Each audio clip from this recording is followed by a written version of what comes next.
okay, we're doing this. We're gonna push through this so I can move on with my life, so I can move on to a new part of the game. Okay, there's a catfight going on. It is now that Johannes returns with security, along with a concerned-looking Officer Lee. They surround her and move to escort the hysterical woman. Judging by his pale face, he has heard the whole thing, and I feel nothing but pity for the man. Not that I believe Rochelle. Luke will never. He will never go so far as to sleep with another woman, right? He would. He did. I'm so sorry for her behavior. She's been under a lot of stress. And the alcohol. She's also been under, Luke, if you know what I mean. Talking nonsense, that's all it is. You're not allowed to drink because of the baby, Shelley. What are you thinking? Nothing to see here, people. Move along. Is there really nothing here but the ramblings of a drunk?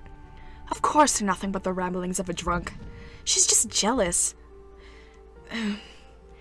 Jealous of this wonderful marriage, this happily ever after that I have with my prince. Take that troll up out of here immediately! And see to it that she isn't allowed here or anywhere we hold any authority in Luxbourne. To be banned from anything with the right name on it is basically social suicide. We practically own half of Luxbourne, and there isn't a single establishment of repute that isn't under our patronage one way or another. This is mercy. I could do much worse to her. I could stuff her in the cellar with the rest of the bodies. At least this way she can just move out of the city and never ever return. I have stayed my hand in the face of her grievous fault. Her bold-faced lies when she deserves so much more. You know, you think that, like, this is her so-called best friend, and you'd expect her to be like, obviously Rochelle is, you know, bitch, and was like, hey, I slept with your husband, which is shitty, but you'd still expect Hannah to be like, maybe I should actually, like, look into this instead of taking Luke's side, because we all know that Luke is an asshole. But whatever. I could take away her business, have a factory shut down. It's too easy to ruin her life until she's just nothing. And it's all so tempting. I can only see red. The tension is thick in the air, and the silence that embraces the room is nearly deafening. There are worried and almost fearful glances from some of the guests, yet at the same time I can still hear them whispering. But as long as I hold their tongues and don't interfere, none of them matter to me. Especially when my darling looks at me with a different shine in his eyes. It almost seems as if he's proud of what I've done, and that spurs me on more than anything. Girl, you shouldn't be looking for his acceptance in anything. He's a piece of shit, and he's only gonna drag you down. Everyone, please go back to enjoying the party. Don't let that mess of a woman ruin your night. You heard her! Strike up the band, maestro, and let us dance like fireflies in the night! I hate you. It takes a bit for the crowd to stir again, in the face of all that. But like most problems of the elite, it is brushed under the rug and forgotten in favor of merriment. He offers his hand to me with a small smirk and a bow. Well, that was a mess, wasn't it? And you handled it magnificently. It happens. We are very important people, are we not? Milady, would you like to dance? With pleasure, my prince.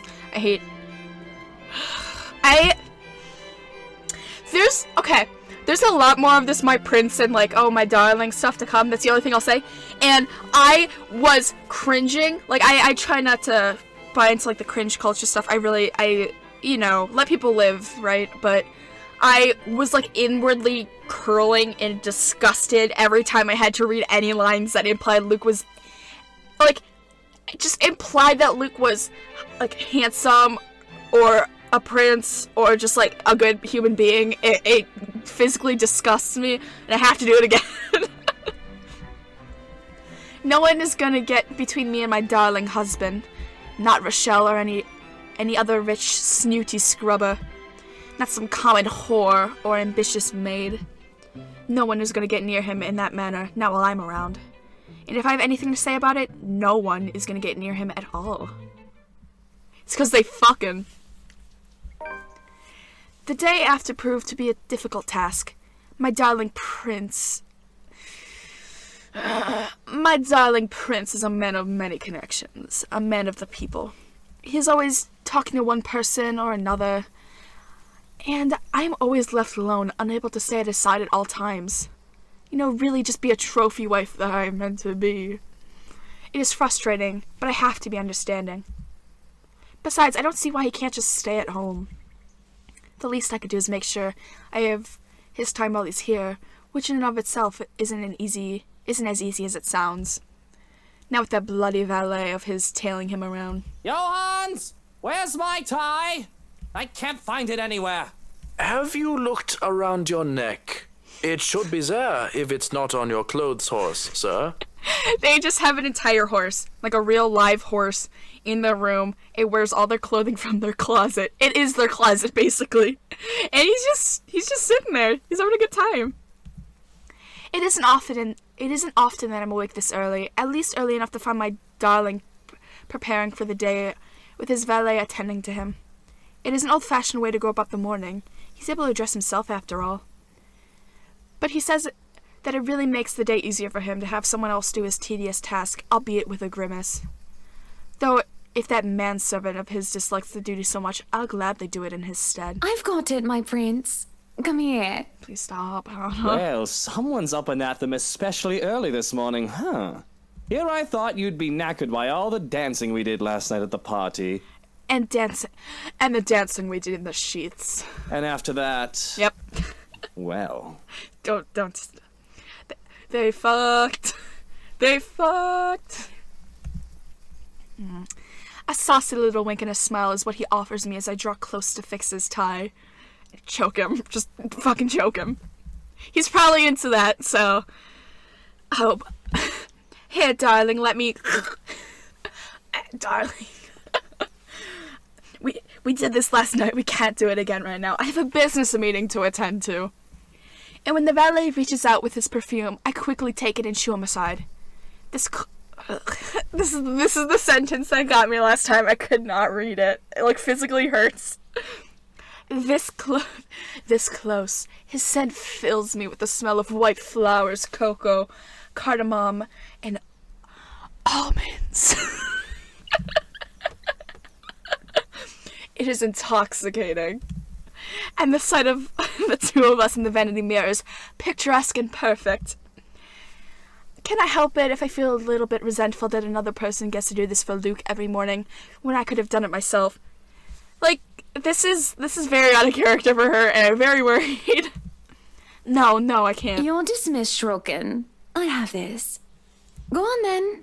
You'll be summoned if you're needed. Johan, take me with you, please. He's so done with his straight bullshit, and honestly, I am too. Me and Johan could just fucking scoot out of here. There's a curious look, furrowed brows, before any sign that he cares is wiped from his expression. Very well. If you need me, I'll be somewhere that isn't here. Johan, please help me. You could have let the man do his job. Johan, come back. I don't want to watch them fuck. And I say there's no need for him. I can take care of you just fine, my prince.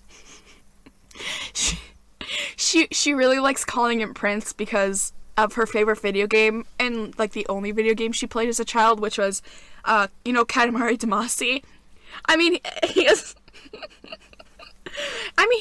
he kind of resembles the prince, short and green in a greedy sense because he is rich. I would say he actually resembles the King of Cosmos more. A total douchebag, goes on drunken stupors. Yeah. Just a real bitch, just like this guy. Just where are you off to this morning anyway? I hate the thought of him leaving me. It feels like an eternity without him here, in this lonely place that doesn't feel like a home quite yet. Although the mansion is really growing on me, slowly but surely. I want to be at his side, yet he fails to see such an obvious thing. Business. Where else? Why can't you just work from home? You can afford to, can't you? He's just like, girl, I haven't been in love with you in the 7 years we've been together. We can fuck, but I don't want to be near you. Business needs a firm hand and a personal touch, Buttercup. You know you know how it is, Buttercup. I mean, it's the same way in the bedroom. Besides, I can't stay cooped up forever in here. I'll go mad. Well, you'll come back home as soon as possible, won't you? And And you'll come back to my home, won't you? Badooch. It's so awfully lonely here without you, my prince. I could. I don't see why I should, though. This hasn't been a problem before. She's horny. She wants that douchebag dick. You know I'll come home when I come home. And I'll come in your home. Badooch. Just get home as soon as you can. For me, won't you? She just wants him so bad No right now. promises. It's business after all. I can't just stand up in the middle of the meeting and tell them the wife wants me home. I can't just stand up in the middle of a meeting and yell, my wife wants this wants this fat ass and dick. Then forget those peasants. Stay here and ravage me. He stops and stares, looking perturbed for a moment before shaking his head. Is he feeling ill? That's more reason for him to stay here with me, doesn't it? I'm just being a good wife, worrying about my husband and all. Be good, dear. And stay safe. There's been all sorts of dodgy characters seen about the property. Yeah, dodgy characters, you know, like those guys in Dark Souls while they're rolling and dodging. I'll be leaving Johans with you, just in case Yeah, you my need boy. anything, and to be on the safe side, okay? Can we get a Johan perspective? Because, like, both of us are just so over it. But I don't need a valet. I need you here with me. In the bed. You know, impregnating me like you did for Rochelle. I'll be closing a big deal with a pharmaceutical company soon, if things go according to plan. Maybe, after that, I can take a breather for a bit. No maybes. You have to promise me. I only need him. I'm going to be late, Hannah. The longer this takes, the later I'll get home. Fine. Shall I see you out? If that's what you want. At the front door, his valet waits, ready to accompany him for the rest of the day, when he's told to stay and attend to me. I still don't like it. It looks like he doesn't either. But I ignore him in favor of the only one who really matters. I hold Luke's hand in mine and give him a deep and passionate and sensual kiss. It looks... It looks a lot like two dogs just slobbering all over each other. It makes my heart flutter as I see the way his eyes close during our moment of passion. Is she just staring at him, like, you know, like a creep? Is she just wide-eyed, just looking at him? Parting for air, I can only smile. Have a good day, my prince. Right. Off I go. He is so, like, not into it at all. He's just like, yo, like, we had that fight yesterday, you know I'm fucking Rochelle. What the fuck is happening? God, and Johans is just like, please stop. I still don't want him to leave. He should just stay. Forever. If you could let go of my hand, please, Hannah. It's just so hard to let him go when I finally have him in my grasp. To watch him enter his car and leave pains me so. It leaves behind an aching... It leaves behind an aching, gaping hole like hunger and a need for speed. And by speed, I mean the rabbit-like fucking that we did last night. I'm not content until he returns. If it fits you, breakfast is ready in the parlor, madam. If anything, I'll be in a foul mood until he returns. Leave and go practice your bloody sodomy elsewhere. Don't be mean to him. Johans is the best person besides Zach. Peculiar. Damn it! I had a whole thing in the beginning about how Zach's my favorite character now, and it's all gone because of the recording. Shit, I had a whole like minute-long thing where I was like, Zach's really cute. I really like him, but it's gone. When I turn around to hiss at him to leave like a cat, he's already gone, and it suits me just fine. I want to be alone, without anyone bothering me. I want to be alone with myself and my thoughts, with only these halls as company. These damned walls which will hold our memories, just he and I. There's no one else I need but my prince. Not some cheeky servant who's just living it up because he's Luke's right-hand man. Rubbish like him deserve nothing. He deserves to be thrown and locked in. The attic! Hey! Hey guys! Come on up to my attic. We have creepy letters. We have women with, what's the word? I don't want to say deformed, because that's not true. Her feet weren't deformed. They were just, like, very bloodied and, like, very badly sunburnt.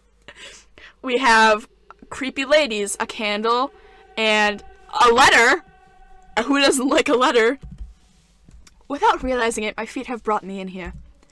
This empty, lifeless room disgusts me. It's almost like we should have redone it with renovations. The longer I stare at it, the harder it gets to breathe, as if the walls are moving in on me. Yet at the same time, it pulls me in. I hear a whispering, and curiosity gets the better of me as I look under the bed. There, on the far corner, a loose floorboard. The wood, despite having swelled and warped over the years, is strangely familiar, comforting in its feel. Though it is not merely what my hand searches for, I reach for it. It takes quite an effort, but as soon as I'm able to lift it, and inside, underneath the dust and cobwebs, lies a pendant, warm and familiar. And I swear, if I just close my eyes, I can feel it beating in my palm. I feel a thrill, though I also feel like a thief for taking this. But it's mine. So without delay, I hide in our room. In the front of our vanity, I see the way my eyes shine as I remove the clasp of my old necklace and put on this new one. It fits a lot better than the old one. I can feel it as it weighs on my chest. Right where it belongs. Hey, Hana. What's up, girl? You look great. Hey! Oh, God. That's still creepy. Okay, goodbye, I guess. Hey! Get to hang out with Zach. I'm sorry that is so, like, anticlimactic. I swear to God, last time, and by last time, I mean an hour ago, I was, like, flipping my shit. I was just like, what the fuck is happening? I'm pretty sure, here's my game theory. I'm pretty sure the ghost is possessing her. Or, maybe, I mentioned this early on, but, like, the people in the paintings look awfully similar to Hana and Luke, so who knows? Anyway, we're playing as best boy now, so I can't do his voice very well. I don't have a deep register, and I can't really nail his accent, so it's gonna sound bad, and I apologize. The pleasant aroma hits me long before I cross the threshold. Faint, but light and warm, a reminder of what home is. Pa's stern but commending gaze, Ma's tender smiles, the sunlight filtering through the eaves in the morning, and the distinct smell of cinnamon and vanilla as it drifts through the air every time something cooks from the room. The room. Our room. Ma and Pa's pride and joy. My sister and I too, eventually. But we ain't allowed there. Not yet. Not until we're taller or older. Not until we've learned how to take care of ourselves and not burn our hands or reach the cupboards without having to be lifted. But a little peek wouldn't hurt, yeah? He's so cute there, I love him. The floorboards are cold under my feet, more than it usually is. The wall's more forbidding than what I'm used to. Farther and farther the room goes. Ma's singing ceases and Pa. No, please wait. I'll be good. I'll sleep on time. Don't go. I can't hear Pa. Not above the raucous clanging and the deafening roar of gunshots, nor the screams replacing the comforting soft melodies. There is only the blinding fear. Shit. When my foot slips, the red sea that catches me is bitter and frigid, but the blood that drips from my hand is warm. Warm. Warm. It ain't my blood. The walls tumble, and everything goes quiet.